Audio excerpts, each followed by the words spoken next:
حال ہی میں اسلام آباد میں منعقد ہونے والی OIC میٹنگ میں جہاں اسلاموفوبیا کے توڑ اور اتحاد بین المسلمین پر زور دیا گیا، وہیں اس کانفرنس میں سب سے اہم نکات میں مسئلہ کشمیر اور فلسطین کو بھی خاص اہمیت دی گئی۔ تمام ممبران نے اقوام متحدہ سے استدعا کی کہ ان معاملات کی سنگینی کو مد نظر رکھتے ہوئے ان مسائل کا جلد از جلد حل نکالا جائے اور کشمیر اور فلسطین کے مظلوم مسلمانوں کی دادرسی کی جائے۔ اس کانفرنس کی ایک اور اہم بات یہ تھی کہ اس میں خصوصی دعوت پر ہمارے پڑوسی ملک چین کے وزیر خارجہ نے بھی شرکت کی۔ چین کے وزیر خارجہ نے بھی OIC سے خطاب کرتے ہوئے مسئلہ کشمیر کا ذکر کیا اور بھارت کے کشمیر پر غاصبانہ قبضے کی مذمت کی۔ انہوں نے اس مسئلے کو اقوام متحدہ کی قراردادوں کے مطابق حل کرنے پر زور دیا۔ بھارت کو چین کے وزیر خارجہ کا مسئلہ کشمیر پر بات کرنا بالکل اچھا نہیں لگا اور بھارتی وزیر خارجہ نے اس پر احتجاج کیا اور کہا کہ مسئلہ کشمیر بھارت کا اندرونی مسئلہ ہے اور اس پر چین کے وزیر خارجہ کو بات کرنے کا کوئی حق نہیں ہے۔ اس معاملے پر بھارتی میڈیا نے بھی خوب واویلا کیا اور بیانات داغے۔ Jammu and Kashmir is an internal matter for India. Why should China or any other country have anything to say about Jammu and Kashmir? Bharat شاید یہ بات بھول گیا ہے کہ کشمیر بھارت کا اندرونی معاملہ نہیں ہے، بلکہ اقوام متحدہ نے اسے پاکستان اور بھارت کے درمیان ایک حل طلب مسئلے کے طور پر قبول کیا ہے۔ اس مسئلے پر اقوام متحدہ کی سیکیورٹی کونسل نے کئی قراردادیں منظور کی ہیں، جن میں کشمیر کے لوگوں کو حق استصواب دینے کا وعدہ کیا گیا ہے۔ بھارت کشمیر کو اپنا اٹوٹ انگ کہتا ہے، لیکن حقیقت یہ ہے کہ کشمیر کبھی بھارت کا حصہ تھا ہی نہیں، بلکہ بھارت نے ایک سازش کے ذریعے اس پر قبضہ کیا تھا۔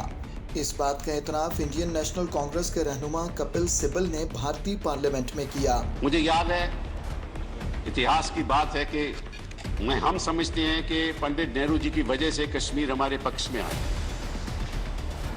اگر ریڈ کلف ایوارڈ نہ ہوتا، گرداسپور ہمارے پاس نہیں دیا جاتا اور جو میجورٹی کا پرنسپل تھا اس کو اپنایا جاتا تو شاید کشمیر ہمارے پاس کبھی آتا ہی نہیں۔ لیکن اصلیت تو یہ ہے کہ ریڈ کلف ایوارڈ کے دوارا گرداسپور ہمیں ملا، وہ لنکیج ہمیں ملا اور اس کی وجہ سے جموں کشمیر میں ہمارے پکش میں آیا۔ کپل سبل نے اپنے بیان میں واضح طور پر کہا ہے کہ اگر تقسیم بر صغیر کے اصولوں پر عمل کیا جاتا تو کشمیر بھارت کے حصے میں نہ آتا بلکہ پاکستان کا حصہ ہوتا۔ پاکستان کا بھی گزشتہ 75 سال سے یہی موقف ہے کہ کشمیر پر بھارت کا قبضہ ناجائز ہے اور کشمیر سے بھارت کو جانا ہوگا۔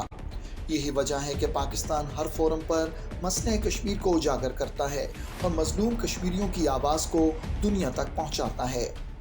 The Muslims of Palestine and the Indian illegally occupied Jammu and Kashmir are still reeling under subjugation. For the last 7 decades, they have struggled to achieve their inalienable right to self-determination. Kashmiris are looking towards their Muslim brothers and sisters for support.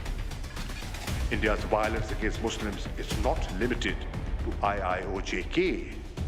Civil society organizations and independent observers have warned that Muslims in Hindutva-controlled India are also living under the threat of genocide. بھارتی تل ملاحٹ کی وجہ OIC اجلاس کی کامیابی پوری امت مسلمہ کا یک آواز ہو کر مسئلہ کشمیر کے حل کے لیے اقوام متحدہ پر زور دینا، اس پر اقوام متحدہ کے سربراہ کا پیغام بھارت کے لیے سبکی کا باعث بنا۔ RSS اور ہندوتوا کے ایجنڈے کی تکمیل کے لیے BJP نہ صرف کشمیر بلکہ پورے بھارت میں اقلیتوں بالخصوص مسلمانوں کی نسل کشی کر رہی ہے اور بھارت کا یہی رویہ ایک دن بھارت کو کئی ٹکڑوں میں تقسیم کر دے گا، کیونکہ ظلم جب حد سے بڑھ جاتا ہے تو مٹ جاتا ہے۔